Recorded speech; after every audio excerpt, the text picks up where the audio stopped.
Frak, this podcast, come and listen to us talk about Battlestar Galactica. It's a show that we're talking about.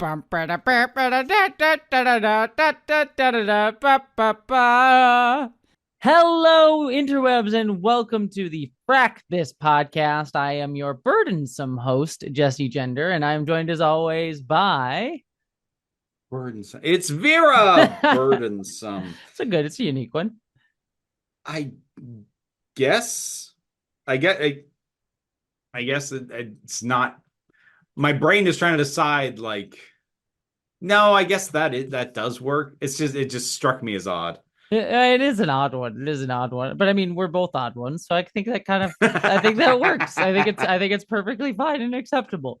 Yeah, sure, why not? How are you, Vera? Getting over a cold, so apologies if I am not at my most energetic. Yeah. Well, I will probably be at your level next week because Erin, my fiance, she has been having a cold all week, and been slowly recovering from it. So I haven't gotten it yet, and I'm hoping that it stays that way, but we'll see. I would be shocked if I didn't get it. Yeah, I picked mine up because my kids at high school, and yeah, like I'd hoped I wasn't gonna get it because like my kid practically lives in their room. 14-year-olds, it's a thing. Yeah. But like I think it was Thursday, I felt like just starting to get like that tiny twinge at the back of my throat. I'm like, oh fuck. Then I woke up the next morning and it hurt to swallow. I'm like, God damn it. Yeah, I know that feeling. It's almost like the encroaching fascism. He's like, it's something in your throat. And then you wake up and there you go. Your free speech is gone. God damn it. Yeah. It's just the worst one. I just want to be able to swallow. That's all I want. I don't think that's too much to ask. You want to swallow fascism? I mean, I guess I'll eat the rich. No, I intend to masticate and spit out fascism. Still gross. I intend the swallowing to be celebratory. I'll do celebratory swallowing. Good. I'll join you for that. Is there anything else you've been watching? I haven't even watched anything. I've been finishing up videos. And then I went to LA. I went to LA Comic Con this weekend, but it wasn't even really for me. I just bought a few things. It was more for my friend. She's a close friend of mine, and she was really into Baldur's Gate 3 specifically. And unfortunately, one of her friends passed away. And they played Baldur's Gate a lot together. So like she went and got like a photo with all the cast of Baldur's Gate 3 and like went up to like meet them and got their autographs and then started crying afterwards. It was a whole thing. And it was really nice. It was a very sweet moment, but it was like a very cathartic thing for her. And I was just there to be like, I'm supporting, and then I'm gonna go buy some comics. That was literally about the extent of it. So yeah, don't think I've taken in very much. I watched hold on. Do you know who Star Kid Productions is? So sounds familiar.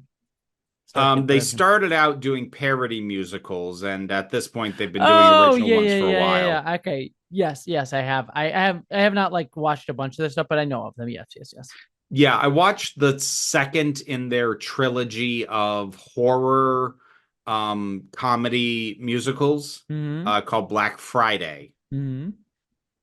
It's okay. It's not nearly as good as the first one was. And like not in a they lost their touch way, but more in a they bit off more than they could chew. Yeah, but way. Like the story gets too big for its own sake. Yeah, I mean that's part of the artistic process. You figure out like, oh wow, I'm trying to go big here. Yeah. I mean, like I'm not mad that I saw it. I don't think I'll see it again. I probably watched the first one again.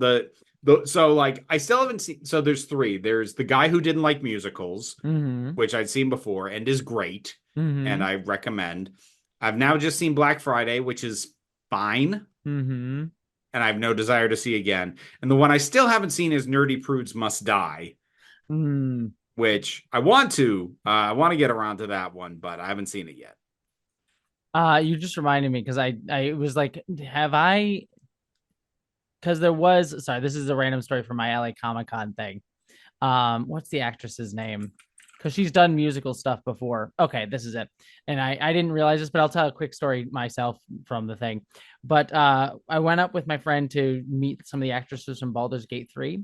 And I have not played Baldur's Gate 3, so I didn't know them at all. And I saw that she played some other musical stuff. This way it came back to my brain. But like I didn't know any of them, but she was like going up to one of them and I was just gonna hang out with them and just say hi and like, hey, it's nice to meet you. It was nice to be the one going up to meet the like nerdy person, like the famous person, and not be the one kind of weirded out and like being kind of like, oh my god, it's this person that I know. And then one of the voice actors that we went up to meet was Maggie Robertson, who played Lady Dimitrescu in Resident Oh Evil yeah. Village, the Step on Me Mommy. Oh yeah. Yeah, And yeah, I yeah. didn't realize that until I was halfway through talking to her and I looked down at her pictures and I'm like, oh, you're Step on Me Mommy. And I said it to her. You said that out loud? Yes. Oh, And she knew exactly what I was talking about, and she was totally cool with it. She was great. She was really really funny. Because I was just she's like, "Did you want to say hi?" And I'm like, "No, no, no. I'm just here to support my friend." And then they're just talking. I'm like, "Oh, you're Step on Me, Mommy." She was she very much understood. It was very well aware. yes. She's very like I remember when that whole thing first went viral before the game was even out. Like she was leaning into it. Yeah, and Baldur's Gate 3 is also a very horny game. So I mean, Oh, and Baldur's Gate 3 is a deliciously horny game, and one of yes. my favorite things is the fact that you are not required Mm-hmm. to have the armor and equipment that you have given your characters be what you see on them. Mm-hmm. Their visible outfit it can be done, it can be handled completely separate from their actual equipment. Mm-hmm. And you can get bondage gear. Oh, wonderful. Well, you'll need a hand having to get out of the bondage gear, just like the episode The Captain's Hand. Yeah. Yeah, no. I tried. Here's the problem. Well, we're You talking just transitioned for last week's no, episode. 2 weeks episodes ago, because we're going to do the comments from The Captain's Hand. Yeah, I don't know how I feel about you now trying to crowbar in two transitions, one for the comments and one for the actual No, episode. we're gonna try it, Vera. We're gonna go Mm, for it. We're gonna go for it, all right? mm. Don't judge me. I don't need your judgment. We're doing comments from that, and I have actually not read these today, so we're just gonna randomly pick. Um, this is from Maddie Raygun says, "Gonna need more Jesse Dino noises on this podcast, please." There you go. You're welcome. Put that as like make that your ringtone. Every For time all you get you know, that was somebody's kink. I mean, I'm sure. And someone just came. Let's see. Romler says Ron Moore has regretted not making more clear that a significant amount of time was meant to have passed since the last episode, which meant a lot of fans missed the brief line indicating it was a month later and got the impression that Lee and Dee practically started making out over Billy's corpse. Though, given the way he was acting, I'd say he had that coming. Just kind of funny. It's very, very true. I mean, it's fitting you check that one because, like, I'm going to be talking about how much time jump stuff the show has embraced all of a sudden. Oh yeah, it's just time jumping all over the damn place. It's fine. It's a lot. We'll get there. Mm-hmm. Mr. Darth T says fondant is the stuff that Cake Boss puts on everything. His cakes are usually fondant, Rice Krispie treats, and various pieces of wood and plumbing. Interesting. Yeah. Fondant works very well for sculpting things, like trying to sculpt with icing. It's not particularly structurally sound and it tends to fall or melt or whatever, especially if you're doing something of size, if it's vertical. So yeah, fondant is more commonly used for that. It's like, I don't know too many people who prefer the taste of fondant to icing. It's not bad though, but like I think, like I said last time, it kind of has the consistency of Play-Doh. Oh, I know exactly what that stuff is. I actually kind of do prefer that to icing. Really? Yeah, I like it. Like it's kind of drier, and I kind of like drier stuff. It is. Yeah, I like drier stuff. Like I'm kind of like I'm the kind of weirdo who like eats crackers and peanut butter like raw. Like I like it wet. I bet you do. Uh, and then I'm a tres leches cake bitch. I love it wet. no, I do like this just as a general consistency. I like dry things, like scones, like really dry scones and Yeah, things that like that. will. Yeah, I love it.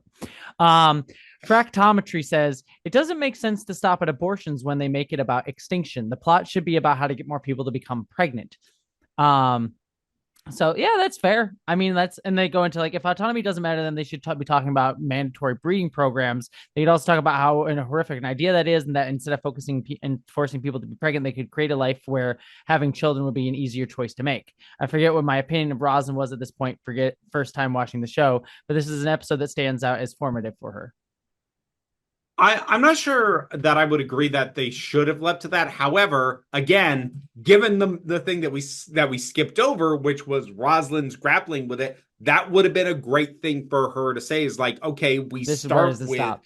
we start with no more abortions, but if the concern is the extinction of the species, how far do we allow that to go? And normally I say slippery slope arguments are bullshit, but they created a scenario where that's a legitimate question. Mm-hmm. And that would have been really cool to explore or at least have literally anybody bring up. Well, it also goes into like interesting shit about again, this is like they didn't get like this is opportunities for that episode that they didn't get into because you could then use that to talk about shit like how people be like, "Oh, we're anti-abortion. Do you want to give a shit about like how to help the kid live a like healthy, happy life after being born?" Nah, fuck them. They're poor. We don't give a shit, but we gotta control women's bodies by forcing them to give birth.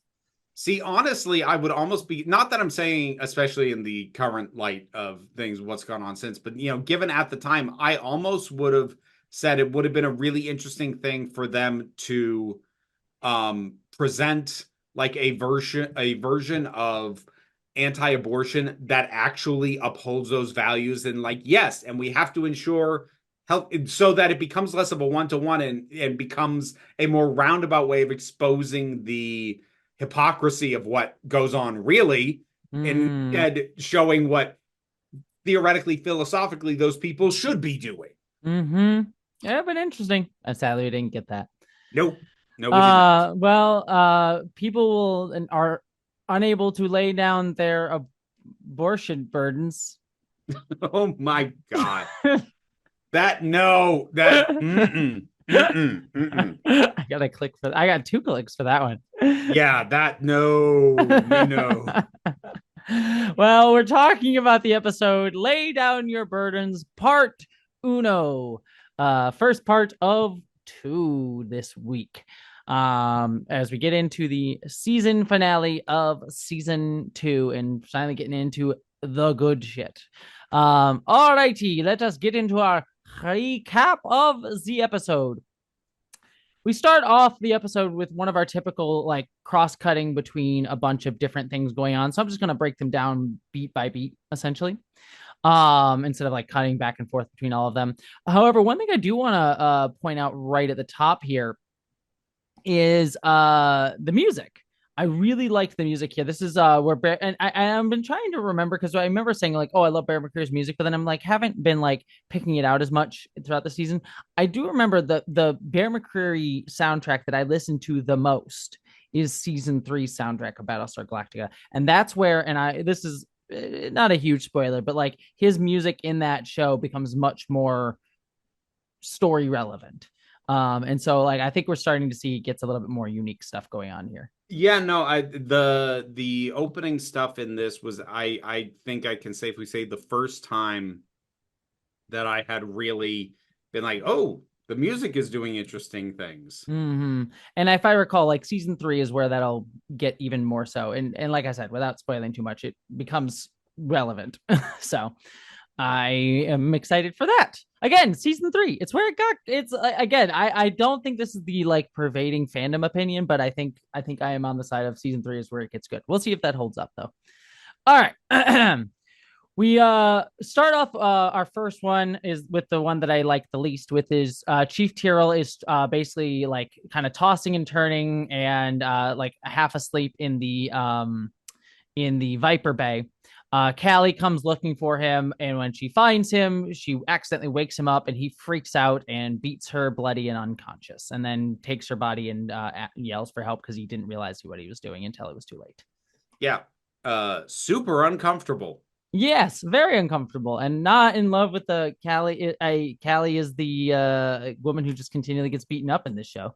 Yeah, she has literally become a punching bag on this show. I don't love Mm-hmm. it. Mm-hmm. And if I recall, maybe not literally, but metaphorically, she's still in not gonna do great. So, Right. mm-hmm. Yeah, not a big fan of that, but yeah, Callie will not have fun later on. So enjoy that as we go through. Whee! All right, we get to Baltar is basically smoking a cigarette with head six, and he's basically going, I'm going to lose. And six is basically meaning the election, because we see some election posters in front of him.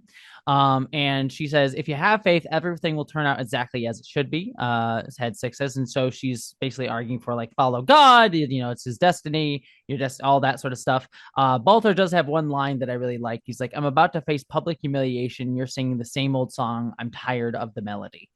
So I did like that line. So Um, here's where I want to know. Like, this is a 1 month jump from mm-hmm. where we were last time. This is like our second 1 month jump in 3 episodes. Yes, and we're 2 weeks away from the election. Yeah. So it is interesting that for a show, because like later on, I think a character is going to note a certain thing that we saw last season Mm-hmm. happen 9 months ago, which gives you an idea of how compact the show has been up to this point. Where suddenly in the last 3 episodes we have jumped forward 2 months, Mm-hmm. which is like 25% of the amount of time since stuff that happened last season. And I'm slightly mixed on this because on the one hand, I fully support writers skipping over stuff that they do not have interest in dealing with. Mm-hmm. If nobody in the writers room feels like they have an interesting story to tell out of a number of things that I'm gonna go, okay, so I guess that just happened between episodes, because I am gonna point out a few. But like, if legitimately they come to the conclusion we don't actually have an interesting story to tell to cover that logistical thing, cool, fair enough. Farscape did this shit all the time. But that's kind of my point. Farscape did it all the time. This show is doing it very suddenly, and in this episode especially, doing it a lot. We Mm-hmm. have multiple things that have clearly been major things that have happened since between the last episode and now. And this episode itself is going to repeatedly jump over things that clearly needed time to happen. And it's not bad, but it's jarring to the rhythm I am accustomed to from this show. It is very clear to me. I think the reasoning was we want to get to the election as the finale. And so we just were like, oh shit, we established in season one, it's 6 months, 7 months, whatever months away it was away. So we need to like jump ahead through all of that. Also, the pregnancy stuff with tumor was also a ticking clock that was also something to get to as well.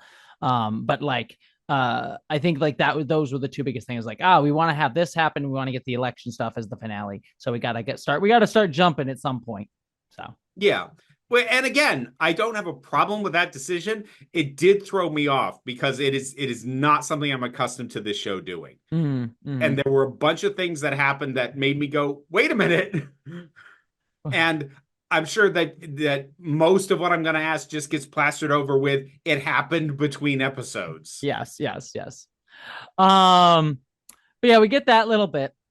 We also get a reiteration of the baby, because if we recall, last episode, Head Six was really angry at Baltar about letting the baby, the child of Tumor and Hilo, die. Not they don't know that the baby didn't really die, but she was upset about it. And so we do get a reiteration that she is still there, that there's still some tension between the two of them on that, because Baltar brings it up as like, oh, I was destined, just like I was chosen to like protect the baby. And she says, don't let your anger drive you to blasphemy. And then Zarek comes in and basically says, are you ready? So we're learning we're learning that there's a debate between him and Rosalind about to happen. Yeah. Give me 1 second. I refilled my water bottle and left it in the kitchen. Okay, I will be here.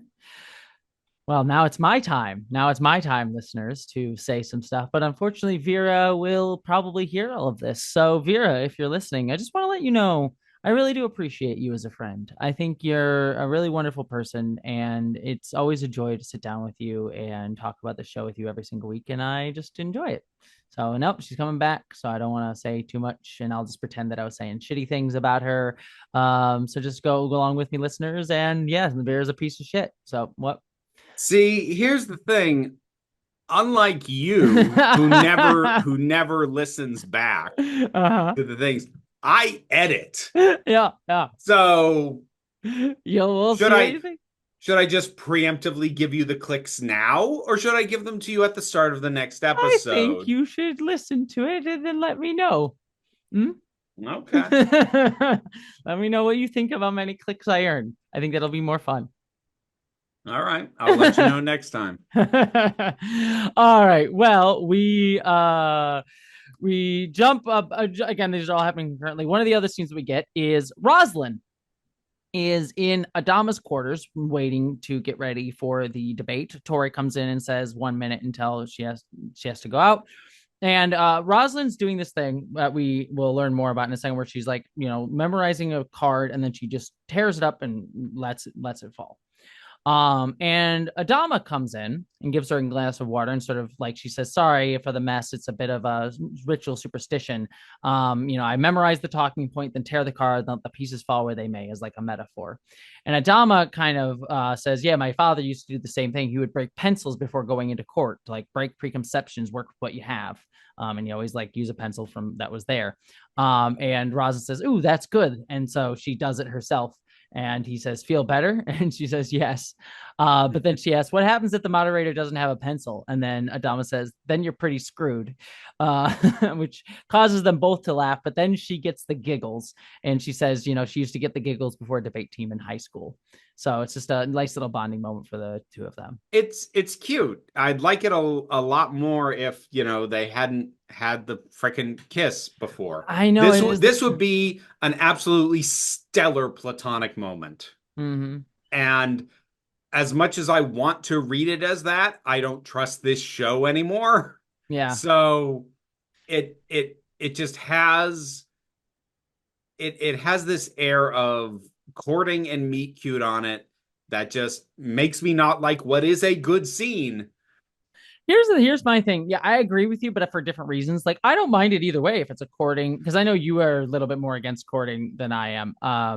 Courting storylines. I'm not. I don't love them by any means. But I'm less against them. This works fine, I think, either way. I do think though this should have been like, if they're building, I won't say whether they're building it for romance or not. They may not be. But if they had not done the kiss scene, this would have been a good scene to like start building that sense of romance, because we've especially considering that like kiss happened so quickly after they like it just finished. They're like finding begrudging respect for each other after reconciling. Yeah, that kiss came out of nowhere. That kiss coming after this, to be clear, I still wouldn't like it because I have no interest in the romantic lives of either of these fucking people. They are way too interesting to saddle them with that bullshit. Mm-hmm. But that at least would have had buildup, because the order that we got it don't. Yeah, I agree. I feel the way I like to read it, it makes it weirder, but at least it fits better. Is like was a platonic kiss of like, I'm glad you're doing well. You know what I mean? But that it's like, I see that happening, but it's also doesn't work as well. I don't know. I'm trying to make it work. Make out platonically a lot, do you? Yeah, I've done that. You're trying to make me feel embarrassed. I've made up platonically. No, I'm just saying I need to visit you again because we have some lost time to make up for. We do. We can. I'm not against it. All right. So I'll check in with your wife. I can guarantee you she'd be fine with it. I'm just left thinking there's a quote from the Casanova that had David Tennant in it. Mm-hmm. You love your wife. I love your wife. Aren't we both on the same side? Yeah, exactly. I guarantee you she would have fine with it because she's also had platonic kisses. It's fine. We have an open thing. It's okay. I'm not too worried about it.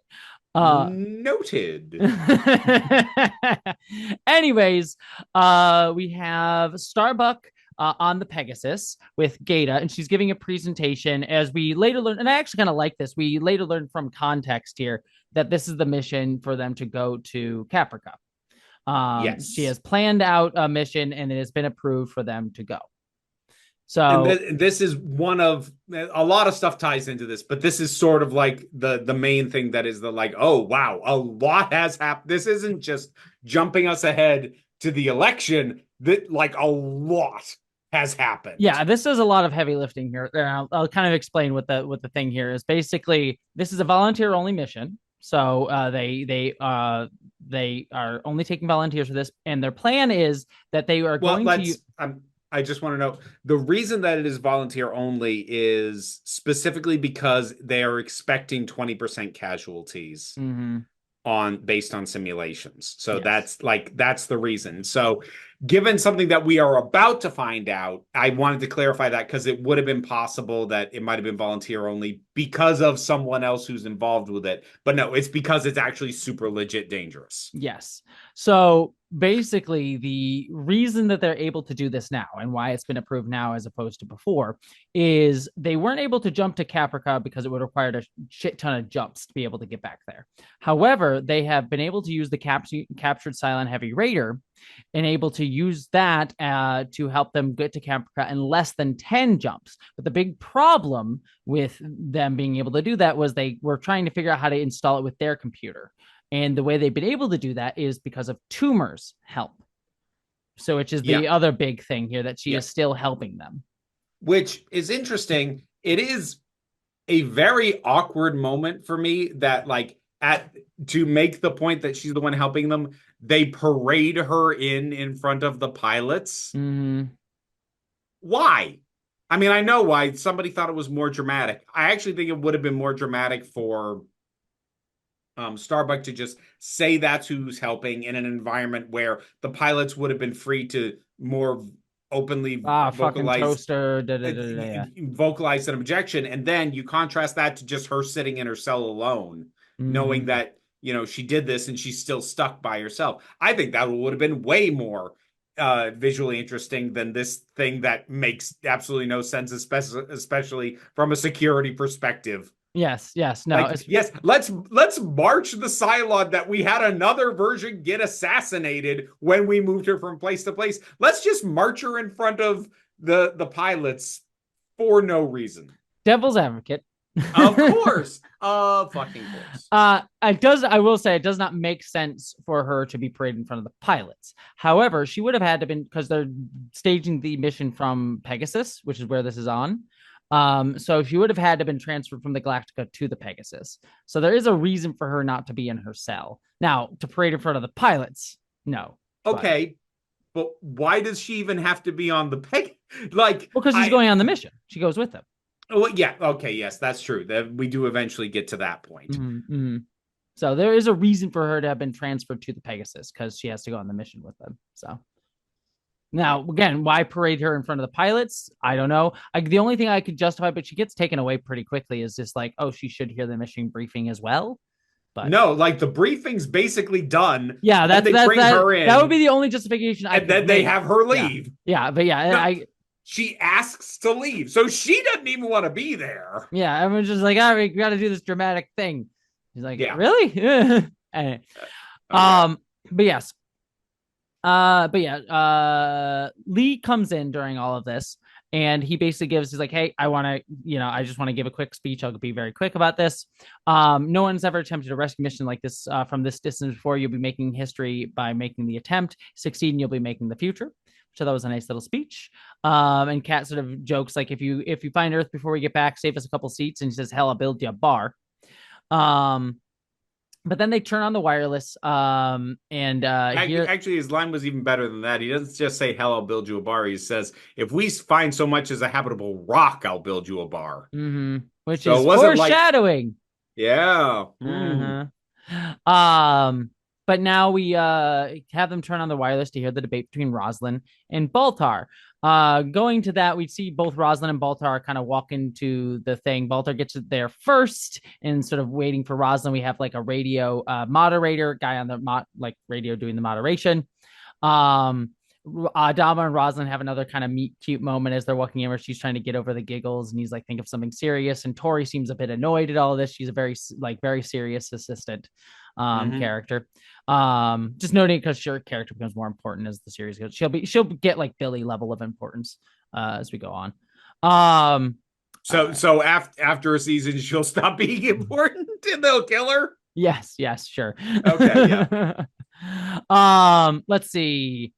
But when they go to shake hands, Roslyn and Baltar, she says, I'm going to wipe the floor with you, Gaius. And he says, you must be losing your mind again. And she's like, if that's the best you have, good luck. So, so Roslyn is very confident, basically going into this, what we're supposed to get. Yeah. Well, I mean, like it was alluded to before, like she did like debate team in education, and she used to have to do not presidential debates, but she used to have to prep to be grilled by, committees or congressional whatever, or, and so like she's an old hand at this.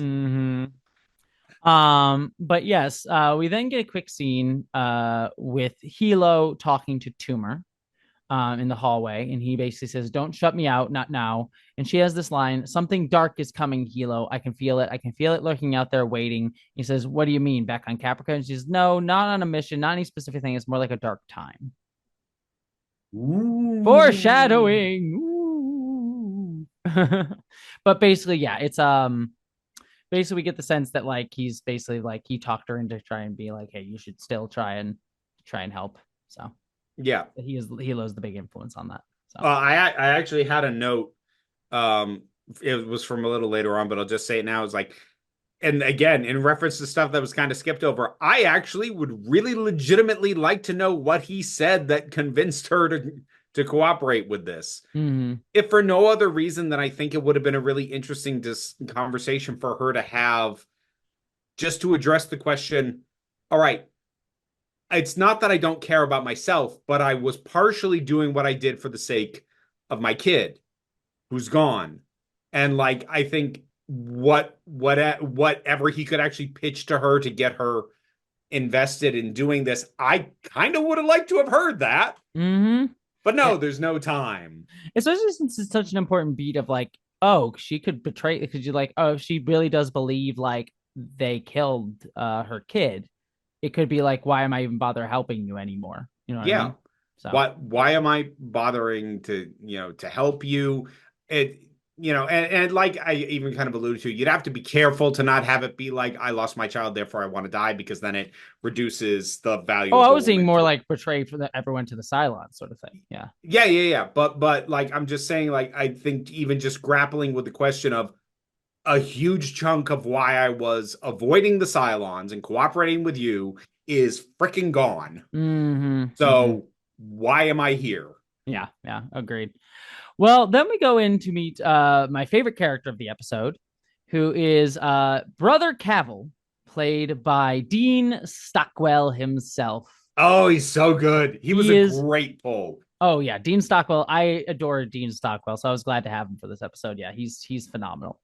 Yeah, no, I like this character. I love his performance. This is the best part of the episode. By a hot mile. No. By quite a bit. Oh, yeah. No, I mean, Dean Stockwell's always my favorite. He's if you ever watch Quantum Leap, he's just the best in that show.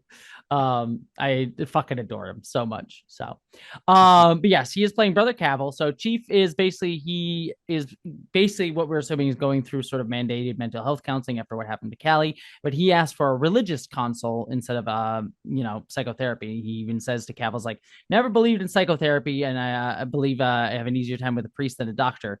I pray to the gods every night. And then Brother Cavil goes, do you know how useless prayer is? Yeah, I love him so much. I love it. And I'll say right now, I love the archetype that he is, and I like this performance specifically. I love a person of faith, be it a priest, a monk, a nun, or just someone who holds their faith close to themselves, who does not approach it in the way everyone expects them to. I love that. I loves me a priest who just does not regurgitate the truisms that are the generic nonsense. Is like, I don't know, prayer's bullshit, man. I don't know why you're bothering.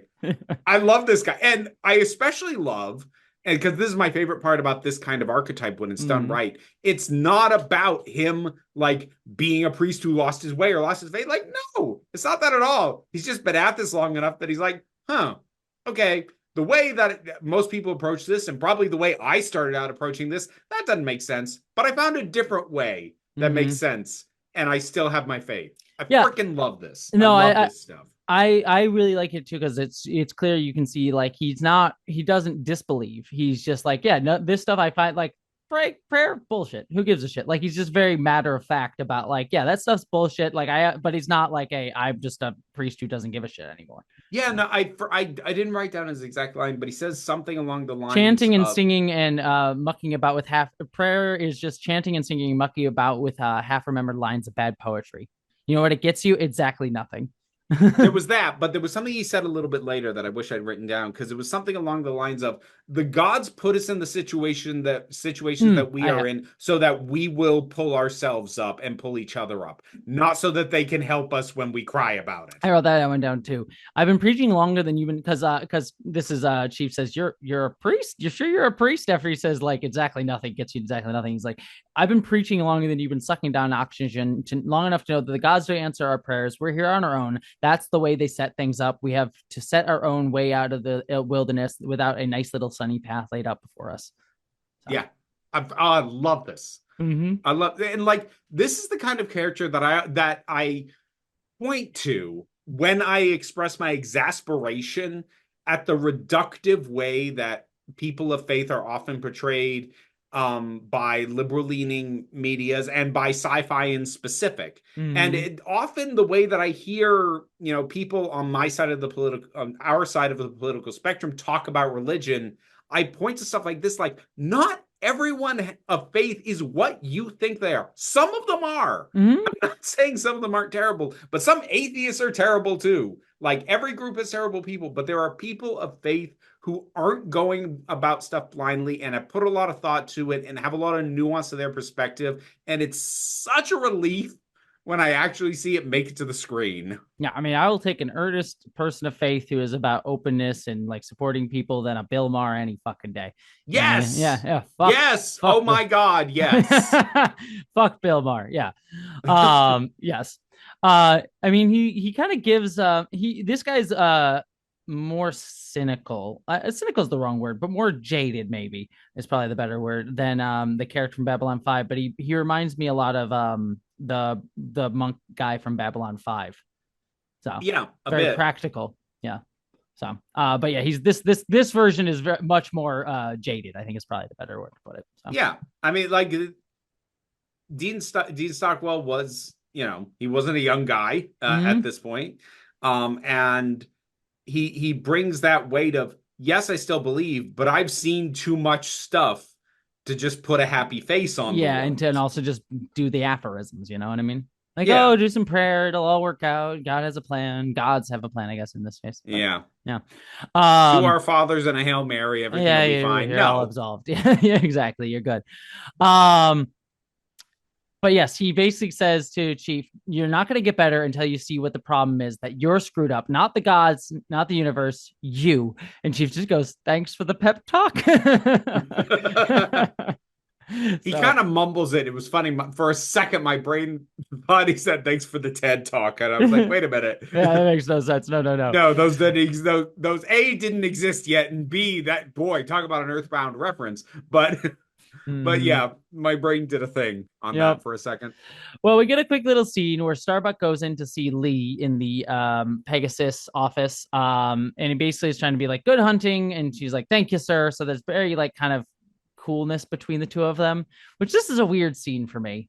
Because he's just basically trying to be like, yeah, it's a good plan. It's a good plan. He starts reiterating. He's like, I know the plan. I've said it. And he says, I hope you find him, Kara. I really do. She says, so do I. And I'm like, are we doing a jealousy thing? with the scene. I don't know. I Legitimately, I neither couldn't figure out know what the nor fuck care I at this couldn't figure out what point. the fuck this scene was about, especially given after where we left them last. Sorry, I cut you off.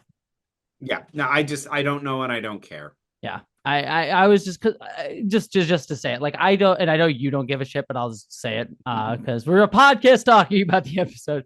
But like, we just left off with them being like, hey, we had some tension based on you shooting me, but we worked that out, and now we're in a good place, like we should be fine. And it seems like he's with D now, so like there's no like jealousy thing. So then this scene comes up and I'm like, okay, there's tension between them, and now he seems to be expressing some level of like, hey, I really do hope you get him, get Anders, knowing that like the subtext is like, I know you have feelings for him.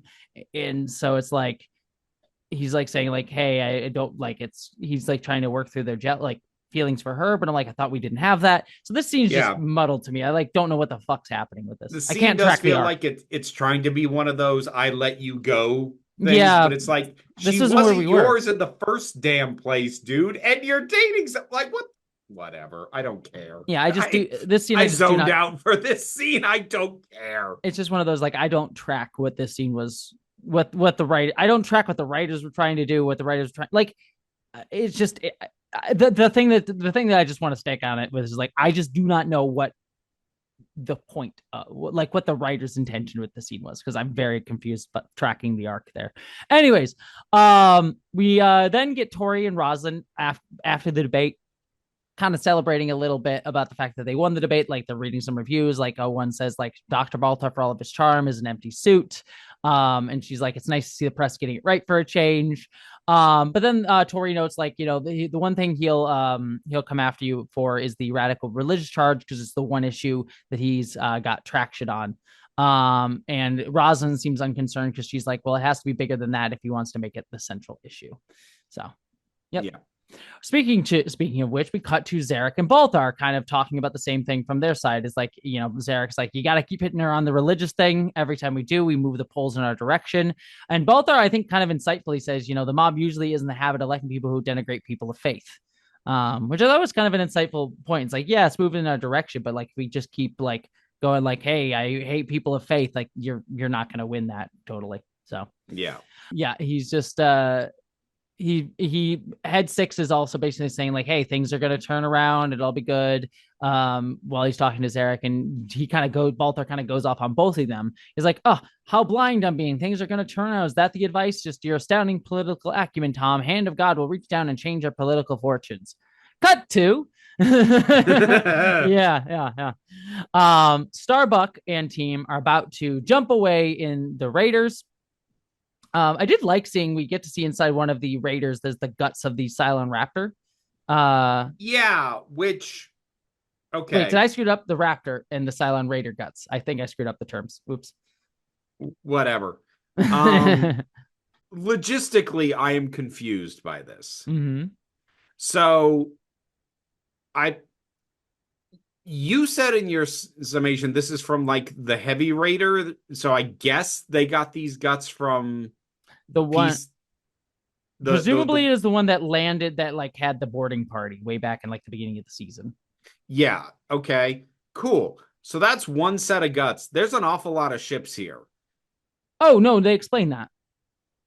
Run it by me, because I missed something. Because this is actually an important point in the episode, is that they use the guts from this machine that then Starbuck gets the coordinates from, using it. Like, she's able to track the coordinates using the Raptor, whatever the one they're fucking flying.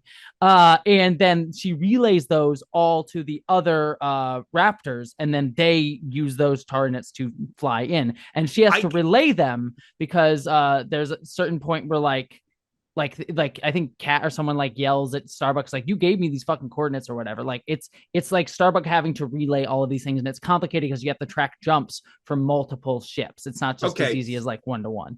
So maybe my confusion is from not understanding what was different about what the Raiders were capable of, because I've been operating on the assumption that the Raiders could just flat out jump further. Yes. Okay.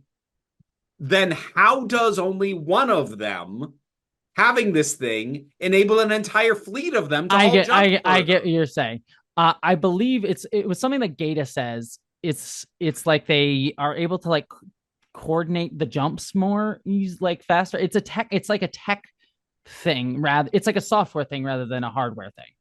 Is essentially what it is. I okay. Let me see if I can. If there was a hand wavy explanation as to how that worked, I Give me a missed second. it. Give me a second. I see if I can find here. Raider. Is it a Raider or Raptor? Cylon Raider. The Cylons have raiders. Okay. In fact, for real, this is his line. Many of you don't know is that the captured Cylon heavy raiders capable of much longer jumps than our Raptors. In fact, we realized early on that if we can install a heavy rated navigation system aboard one of our Raptors, a strike team can make the entire trip back. Oop, I jumped. Entire trip back to Caprica in less than 10 jumps.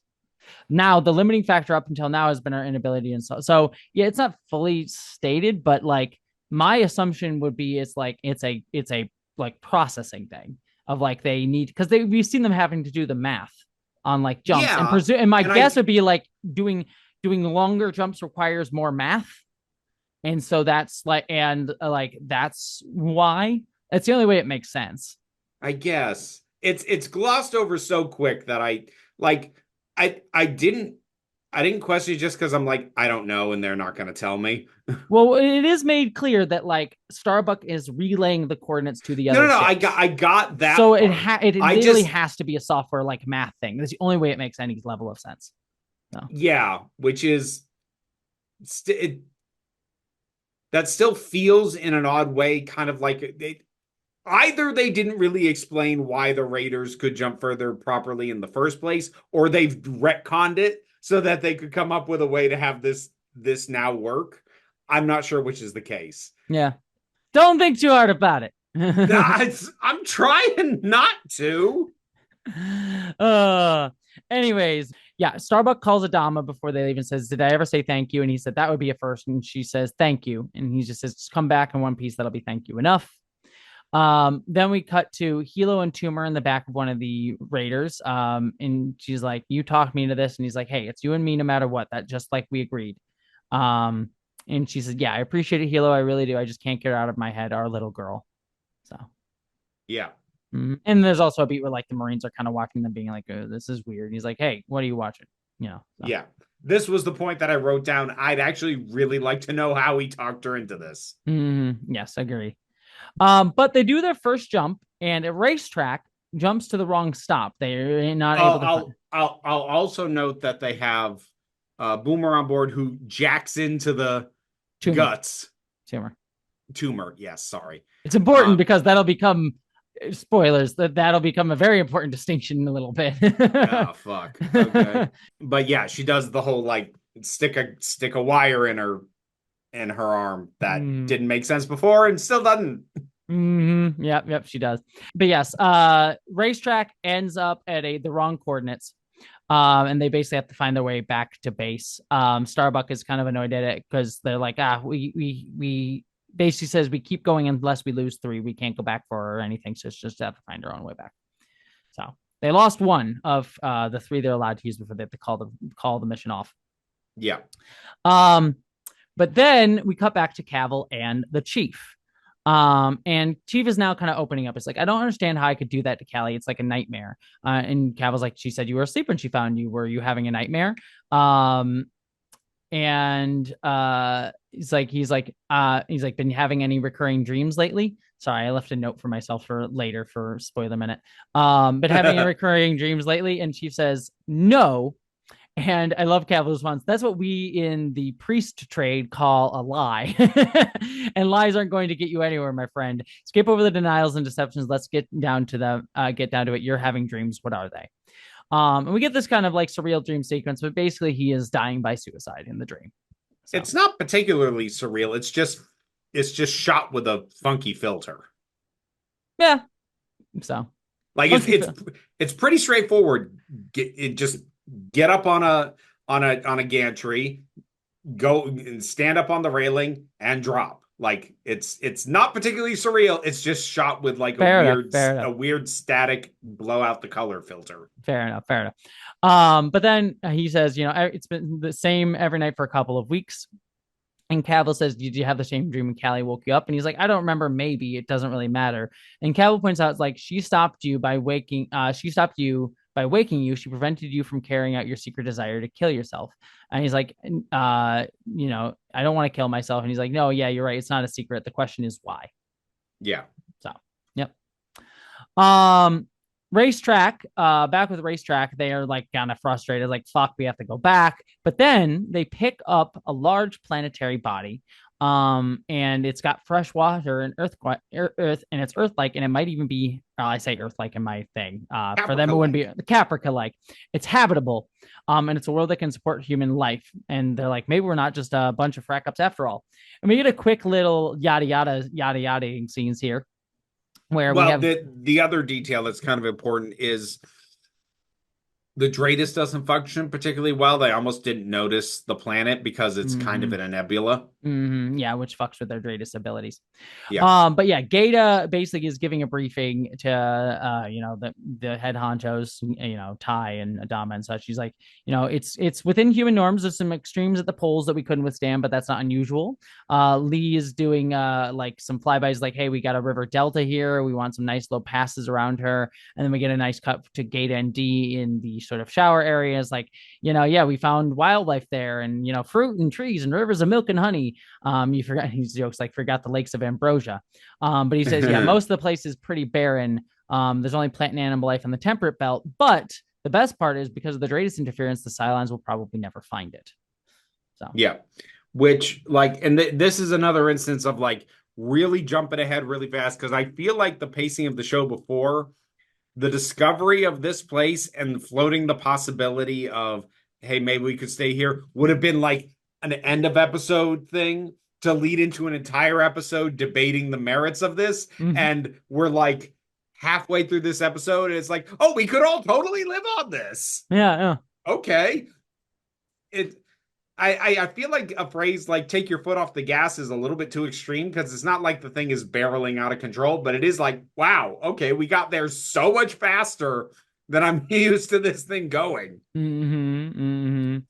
Well, Baltar is with Tom Zarek, and he's like, who cares about this stupid plan anyways? All this song and dance, like less than 20% of this place will support human life. And Head Six says, like, this is your new home. This is your future, Gaius. Listen up. And he's like, can you imagine if we actually had to live on that thing? And then Zarek says, you're a genius, Baltar. Pay attention. You're about to win the election. We need an issue to put Rosling on the clear wrong side of a major issue, which would be permanent settlement on this planet. Permanent settle here. And Baltar's like very against it. Like, you lost your marbles. And Zarek's like, hey, it's solid ground under your feet and a real sky above your head. That's a really powerful idea for people who's been stuck in metal boxes for months. And like, yeah, give up on Earth and we settle here. And then Baltar kind of realized, like, oh, it's starting to really look like a lovely planet after all.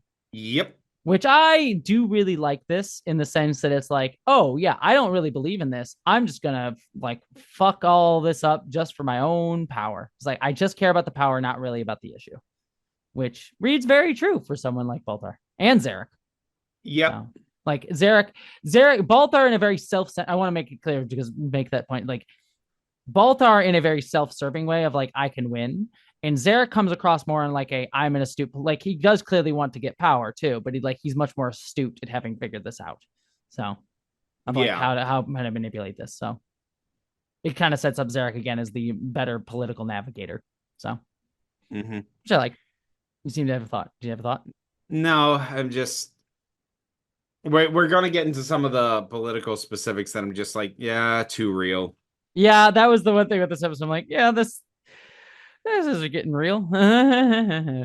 Anyways, Roslyn is basically arguing, she's like, this is, I think to Tori's like, this is a rest stop. We load up on food and water, obviously. And, there's ships that are demanding to go down the surface. And she's like, for a few hours, but permanent settlement is another thing. And she's like, it's a fantasy. Look at the military ports. Like, life would be hard and you'd be a struggle just to eke it out for a few years. And Tori sort of says, like, people vote their hopes, not their fears. Baltar is offering them what they want to hear, and you're offering them a bitter reality. They're tired, exhausted. The idea of stopping, laying down their burden, starting a new life will resonate with voters. It could turn the entire election around. And I'm like, yeah, that reads as too real. Some asshole just promising whatever the fuck that you want to hear instead of actually anything real or tangible. Yeah. I kind of took this note more specifically a bit later on, but since we're already on the sentiment, Hmm. um, what was it that I wrote down? Oh, he's playing to the emotional wants with solutions that probably aren't even viable. Hmm. And like that's where, spoiler for where this episode goes, but like Rosalind is it's a very Reagan versus Carter Hmm. kind of situation, Hmm. where you have one person going like, look, we are going through hard times. We will get through them, but they will continue to be kind of hard. You have another person going, no, they could be great right now. Yeah. It'd be Because, wonderful. Yeah. yeah, when you're in a situation that sucks, it is not everybody, but there are lots of people who will cling to the person who says they can make the situation better, but is lying to them, as opposed to the person who is saying, yeah, it sucks and it's going to take a while to get better, who is being honest with them. Hmm. It is part of the fundamental problem with, well, politics in general, but I would say democratic elections in particular, Yeah, I was which saying. is that liars are at an inherent advantage because Hmm. you especially with our political system, we have no mechanism to hold people to their promises other than you don't vote for them next time. Hmm. And when it comes to the next time, they'll just say, "Oh, I totally would have, but But these assholes are the the ones other that ruined side it. was all obstructionist, so it's their fault still." Hmm. So, but because there is no mechanism to hold people accountable for the lies that they tell on the campaign trail, campaigning is a liar's game. Whoever tells the more attractive lie wins. Hmm. And it's why I'm an anarchist. uh, Ugh. anyways, without going too deep into that, we got to back to Dean Stockwell and the chief. And he basically says, why are you running? Why do you refuse to see what's right in front of you, the face? And Cavill's like, I'm done dancing around the truth. He like gets up to go, is like, you know what's going on, you won't face it. He's like, I'm not a therapist, I'm not going to hold your hands, I'm here to get you right between with yourself and your God. He's like, you think Gods. God's very important, yes, you think you're a Cylon. um and Chief says, I am not a Cylon. He's like, well, of course you're not. But that's what you're afraid of. You're Cylon, you don't know it. You're Cylon that you don't know it, like Boomer, and that's what's crippling your soul. That I'm a Cylon and I deserve to die. And he points out, like, well, Sharon didn't know what she was. She kept thinking, feeling that she was going to do this terrible thing, but she knew she had to stop. And the only thing she knew, she had to stop herself. And he says, Cavill says, and that's what you think you're going to do, some terrible thing, that you might do some terrible thing. And he's like, yeah, you probably will, but not because you're a Cylon, but because you're human, and humans do terrible things all the time. Yep. Which I Again, love this guy. yeah, no, he's great. And Chief says, how do you know I'm not a Cylon? And I love his joke. Well, maybe I'm because I'm a Cylon. I've never seen you at any of the meetings. So, and then it's like, there's not much more I can do for you. Go back to work and leave all this behind you. And Chief is like, no, I can't. I can't go back and face the deck people again, and Callie specifically. And he makes the point. It's like, well, you better, because that's the only family you've got. Just know that that's your family and they love you, even Callie, especially Callie. And if you doubt your humanity and essential nature, look to them for salvation. The gods lift up those who lift each other, Chief. So, Yep. Which is mm-hmm. another phrase I really liked. Mm-hmm. Yep. So I just got to ask you, what do you think about the scene? Do you think Chief's a Cylon or not? So here's the Because I know thing. the answer to this. So Here's the thing. This is effectively the exact same problem yeah. that has been the case every single time you've asked me that question. Mm-hmm. I can't be predictive about it because I still don't truly understand what it is the Cylons are trying to accomplish.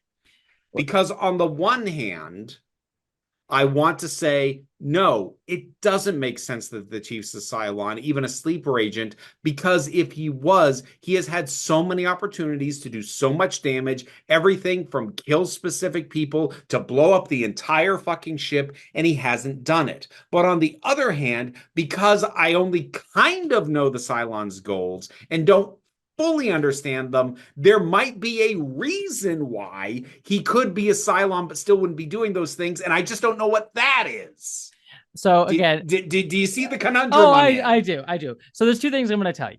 One, we will get much more firmer answers on Cylon, what the Cylons want very soon. Good. Now, once I have that, I might be in a much better position to answer questions like, do you think this person's a Cylon or not? But until then, I know that I don't know enough. Yeah. Well, you're going to get answers that really, really soon. Cool. Which is again, season 3, more fun. But then also something that I even looked up for this because I was curious about this. So, the opening says this, and I should have told you this before, but I didn't even really realize it. The Cylons have a plan that's in the opening credits. Yes. That was something that was forced upon the writers by the studio to say that they had a plan. So that specific phrasing. That's all I can tell you. I won't tell you more than that, but that specific phrasing, they have a plan, was very much a studio mandated thing. Now, there is a movie that we will watch at the end of the series called The Plan. So we will get some answers to that specifically. But yeah, that specific phrasing was a studio mandated thing. So those are the two things that I will tell you. But in terms of Cylon motivation, we will get much more very soon. So see, it's interesting you tell me that because that does actually click a lot of things into place. Mm-hmm. Because honestly, if they weren't saddled with that notion, I could have bought a year ago the idea that they have goals but not specific plans, which would then, because then the blanket answer to the thing that I just went through with why I can't make a call on the chief, the blanket answer would be he's an asset that they're keeping in play until they decide what is the best thing to do with him, which is an answer that doesn't work if there's a plan. But it's an answer that is viable if there is a network of assets and an overall goal, but not a specific, this person does this thing at this point and we know the whole layout. Yes. And I think that was more the intention. And the reason I'm part of why I'm saying this now is we've kind of gotten a little bit of the peek behind the curtain with last episode with Downloaded, where you can kind of see like they kind of have like a society and they're like, we've been like, killing all the humans, like, but there's not, you didn't get a sense last episode of like, we're doing this to do this, like, you know what I mean? So, and I don't think that's the intention the show ever wanted to have, but they had to settle with like, ooh, there's a master plan behind the whole thing. But which is why I hate master plans as a trope, especially from villains. Yeah, it is not one of my most hated tropes. It's not quite Chosen One. It's not quite Prophecy, but it is kind of the same stuff. It is narrative cowardice. This assumption that the antagonistic forces have this grand master plan, and that's just your excuse for so much stuff. Yeah, for so much stuff that requires answers, but oftentimes it makes up like try and unravel Lex Luthor's master plan from Batman v Superman, and good fucking luck to you. I mean, it involved him peeing in a jar. I know that. Yeah, like there was a certain point where, like, I have a hard time thinking of too many stories in which a master plan actually worked. More often than not, I end up calling bullshit because it requires the like somehow mystical precognition to call a bunch of stuff that the villains didn't have control over to happen a certain way. And you can only do that so many times before I just go bullshit. I think the one that I realized was the most egregious version of this was when in Skyfall with Silva setting the bomb with the train at that exact moment when, like, for that to work, he had to know that, like, he would be chased this exact direction and that Bond would catch him at this exact moment for that train to be there and that the train would be a good enough distraction to do that. Like, it just required so much specifics for that to both work and to be useful. You know what I mean? Yeah. Now, I don't like my standards for Bond were such as I don't actually care about that moment. But Mm. also, I'll point out in that thing's defense, it is absurd, but it is one tiny moment. Oh yeah, no, I It know. is I'm not the well aware. linchpin of his entire thing. No, I agree. Like, no, that was the reason I always think about that when I think about master plan stuff is like that's not the most egregious moment, but it is the first time as a kid. Like I saw those when I was relatively younger. It was like when I'm like, Fuck you. I was like, oh, oh, this is just writing stupidity. So yeah. Yeah. So if anyone is compiling a bingo card of tropes that Vera hates, romantic subplots in general, courting in specific, chosen ones, prophecies, master plans. Yes. Well, now I can kind of tell you this, and I'll just say this because it will become more obvious as we're about to get into it. There is no quote unquote the plan. Now, again, there is a movie we will get that will try to justify it later, and we can talk about that when we get there.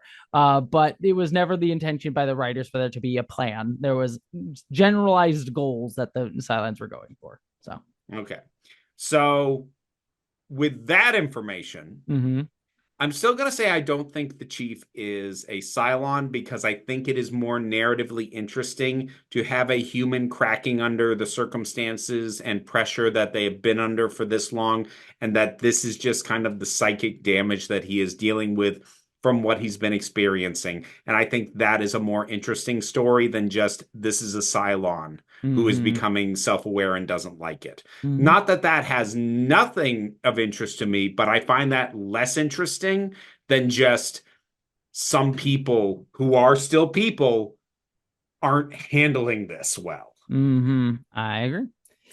All right. We then cut to Starbuck and the crew of Raptors dropping into Caprica. They get there and they realize they're missing another Raptor, and they find out that it jumped not only to the wrong coordinates, but it jumped inside the mountain that they were there, which was like, oof, that's a rough one. So, yep. Ouch. Yep. Yep. But then we cut to Baltar in Roslin in debate 2. And Rosalind's trying to address the settlement on the planet issues. Like, there he goes again, once again, distorting the real issues before us. The real issue here is not about allowing scriptures to dictate policy, but my point of view has always been, do they contain real world relevance? To guide us to a safer home, my answer to that question is always yes, no. Continue to feel the scriptures will continue to hold real world relevance. I do like this because this is such a politician's answer.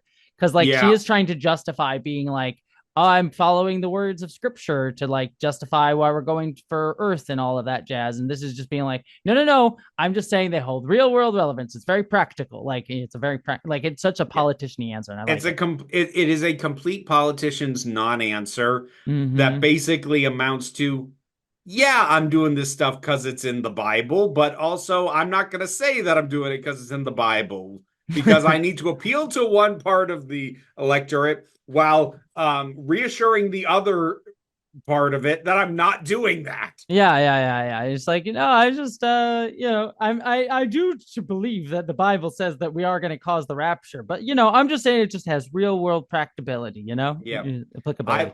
Yes, I am a person of faith and my faith guides my decisions. That doesn't mean I literally will do everything that is dictated in the Bible or all these rules but it guides me as it guides all people of faith.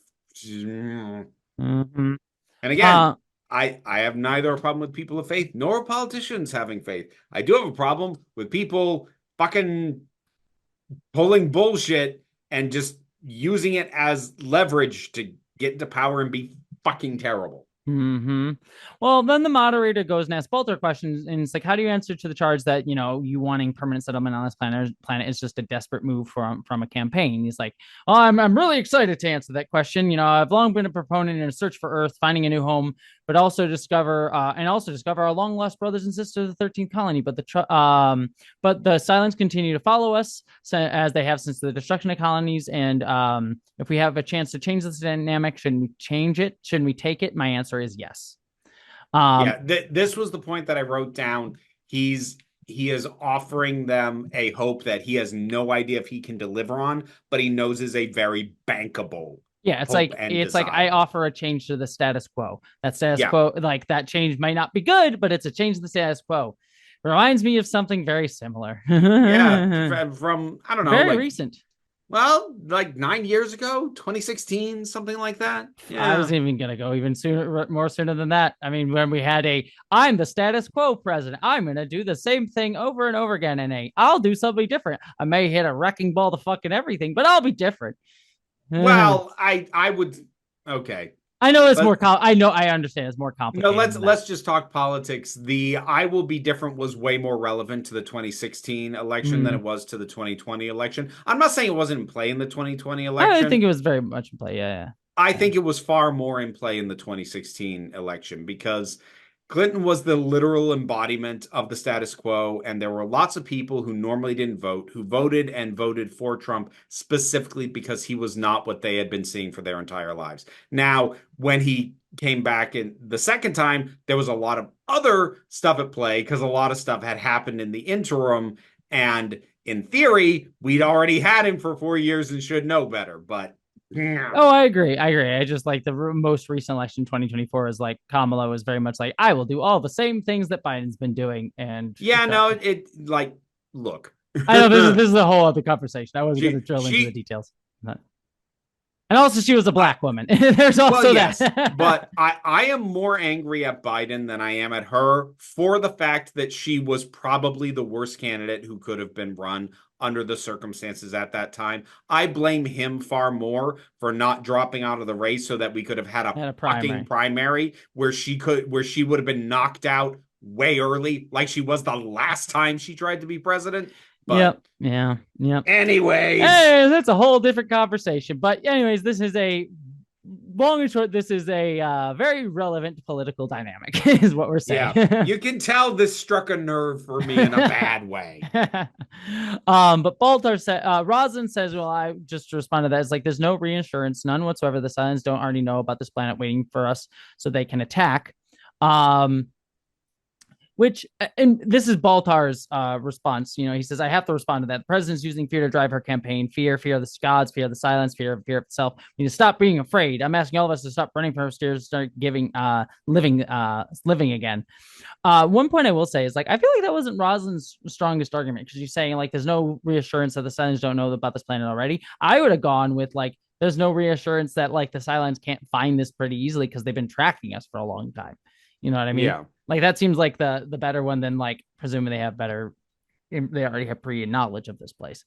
Well, she does bring up something that I've brought up before, but the show just never addressed, which is like we're assuming that because Ardradis has a hard time seeing this, that their limitations are the same as ours, which is something that I brought up way back when they developed the stealth ship, and I was like, cool, that's awesome. You are taking it on faith that their radar stuff is not any better than yours. And even in this episode, we made a point of Cylon tech is better in this very Yeah. episode. So yeah. That having been said, at this point, because the stealth ship did exist, though I don't know if it's public knowledge, so it might not be something that could be banked on an election. But because as audience, we know the stealth ship did work, that does mean that at the very least their radar and detection is not any better. And I would assume like the stealth ship probably was not public knowledge because they know Cylons are around. So I doubt they would be like, we have a stealth ship. You know what I mean? Yeah. Like kind of defeats the point of a stealth ship if everybody knows you have a stealth ship. Yeah, exactly. All right. But yeah, that ends the debate. Roslin stares daggers into Baltar. And Baltar goes like, not your night. And Roslin says, why don't you go Frak yourself? So Roslin is way less confident this time, which I like as a juxtaposition. We have Roslin listening kind of sadly to an interview with Zarek, and Zarek's doing the campaign manager stuff. Like I thought he did exceptionally well. I found myself wondering why Roslin's arguments against settlement can possibly win. So, we then cut to Caprica, where Starbucks team has landed and they are kind of heading out towards the rebel base, the resistance base. And they spot some friendlies and they call out, and it is Samuel T. Anders. And it's a nice reunion. But he's like, we have toasters on our ass. And she's asked, where are the rest of your Jesse, my God, hard R. I'm sorry. Oh my God. Gods. Not for me. I gotta click for that. But yeah, they ask, where are the rest of your people? And he says, the toasters hit our base camp this morning, lost half my crew. And I'm like, one more day. He could have just gone one more earlier. I got another click for that for saying the T word again. Yes. I've got it. You keep using slurs. I'm gonna keep clicking you for it. What's the appropriate word, huh? Just silence. Anyways, they but yeah, right then they get hit and they're in the middle of a firefight, and that's basically where we go to be continued. The Cylons are attacking them. So yep. Yay. And that is the end of part 1. Anything to say about that scene before I do spoiler minute? Not really. I am going to take my extra minute and a half on this one. Okay. So I'm going to gotta note that down. How many do I have left? 3. Okay, that's good enough. Okay. I was debating whether I want to use it, but there's some stuff in this episode that is well worth discussing. So yeah, you're down by 2. Okay. So you've got 3 left. All right, listeners. So for the next minute and 30 seconds, so I'm giving myself an extra 30 seconds on the clock, I'm going to be discussing spoilers for the show. So if you do not want spoilers yourself, you skip ahead a minute and 30 seconds, just like Vera is going to do in real time by taking off her headphones, giving me a minute and a half on the clock. And go. All right. So big thing with this is obviously we know Cavill is a Cylon, and also technically the Chief is a Cylon too. We'll talk about that in a second. But like, oh man, I have to keep it cool because Cavill's my favorite character. We finally got to him. Oh my god, I love it so much, and I'm trying to play it chill with Vera. Next week, once we learn that, because I believe we learned that Cavill's a Cylon next week, I will freak out and be like, okay, finally, you now know my favorite character. I'll tell her that he's my favorite character next week. But this week I have to kind of play it chill. But I just love the scenes because there's like it works on so many levels, because obviously we'll learn next week that Cavill was a Cylon, so his line like, oh, you've never been at any of the Cylon meetings and I didn't see you there, it works really well on that level. But it works even better when you know that Cavill knows that the Chief is also a Cylon, but also is angry at, like, is the one that put the Chief in that situation in the first place because of like erasing his memories. Like that was his whole thing. It's like this power dynamic between them is like so interestingly flipped here, because like Chief is a Cylon. And there's also this really good line of the gods lift up those who lift each other, Chief, which is like such a great thematic kicker to where the show ends, because it is about like people coming together and breaking the cycles of violence and like caring about each other, which I really like that as an idea. And there's one more thing that I wanted to say, but I can't remember what it was. There's so many things here. It is the fact that like him like dealing. God damn it. Let me put it this way. All I'm going to say is there's not even the scenes you think, but there's a scene in here that is, you're gonna rewatch it several times. Like it'll be a scene you should go back and rewatch several times throughout the series. So is all I will say. Okay. Well, I'll tell you about it when we get to the end of the show. But it's one of those ones, like it'll have different context in just a little bit, and then maybe more later on. We'll see. So it's fun. Okay. All righty. What do you think of this episode, Vera? I like the priest. Yes. Dean Stockwell's great, and he'll be back next episode. So yeah, I mean it's fine. It's not bad. It is a shockingly breakneck pace for a show that has had very deliberate pacing up to this point. And it kind of threw me off. And the political stuff is, to be clear, well handled, but also struck a nerve because it's too goddamn familiar. So I didn't like watching it. Not the show's fault. Yes. Yeah, I agree. And this is what I will also say is like the breakneck speed is very clearly trying to get to them trying to get to what they want to do at the end of the show, end of the season. I mean, so the breakneck speed will not be as much of a problem going forward, but they really, really wanted to get to what they're about to do. So we'll see next episode. We'll see next time. But yeah, I agree. This is the setup. All I will say is I am very excited for next episode. Not even necessarily because there are some things next episode that I'm like, okay, that's the big moment. But you were finally gonna get to the thing of like, okay, here's where we get to hit the ground running after this point. So I'm very excited. I'm listeners are I talked about in the spoiler minute. There's some things next episode that I'm very pumped for. So we're almost there. Okay. Mm-hmm. So that's all I'll say. Anything else, Vera, on this one? Nope. Alrighty then, stuff time. Stuff. Well, you can find my stuff by looking for Council of Geeks. Patreon pays the bills, and the main thing that funds is the Council of Geeks YouTube channel. New videos every single Saturday. Trying to think when this comes out. You should have available to you on the channel a fun video of me judging some of my audience's hear me out picks, which was something I had kind of teased on the podcast a couple episodes ago. And then we'll see what the month brings. But new videos every Saturday. There's also the Break Room of Geeks, where I talk about whatever I have watched, listened to, played, or read lately. I think that Peacemaker will either have just finished up or just be about to finish up when this comes This would be out. one of those two, yeah. Yeah.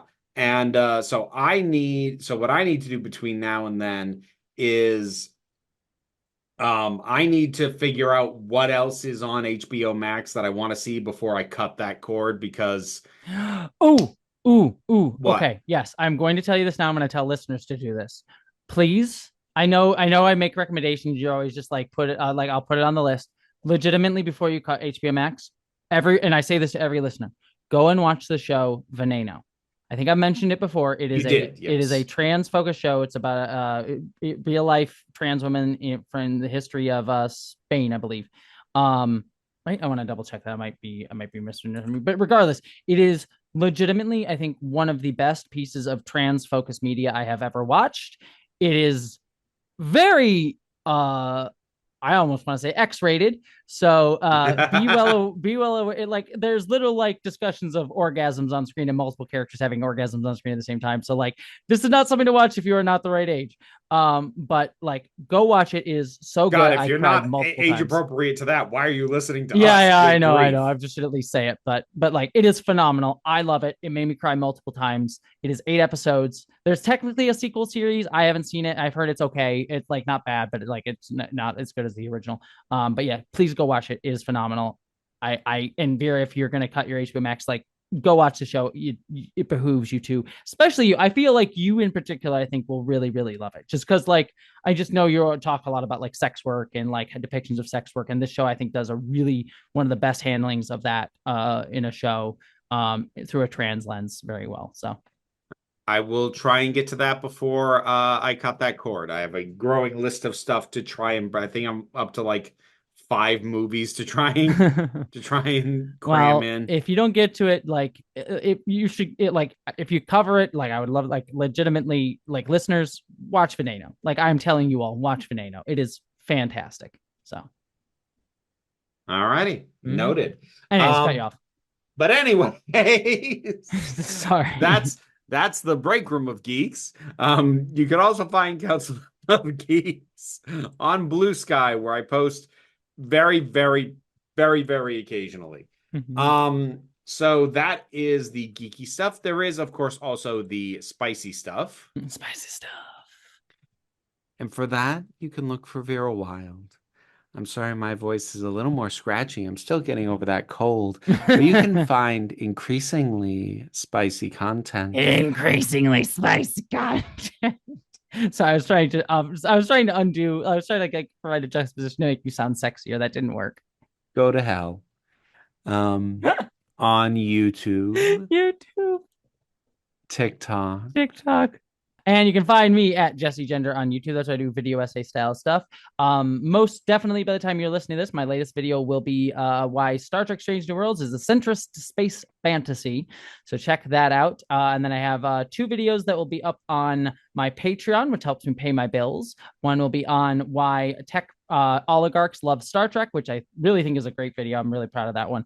And then also a video on the Ferengi, which has been out for a while already, but it will still be just a Patreon exclusive and a Nebula exclusive as well. Just it for a little bit longer because I'm just pacing out the releases of my videos so I don't burn myself out.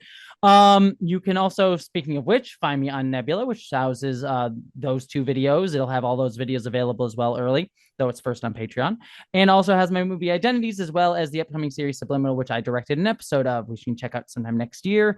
I'm also on Blue Sky and Instagram, and that is pretty much all of my stuff. Anything else, Avira? Nah. All righty then. With that said, I hope you all, my friends, live long and prosper. Be seeing you.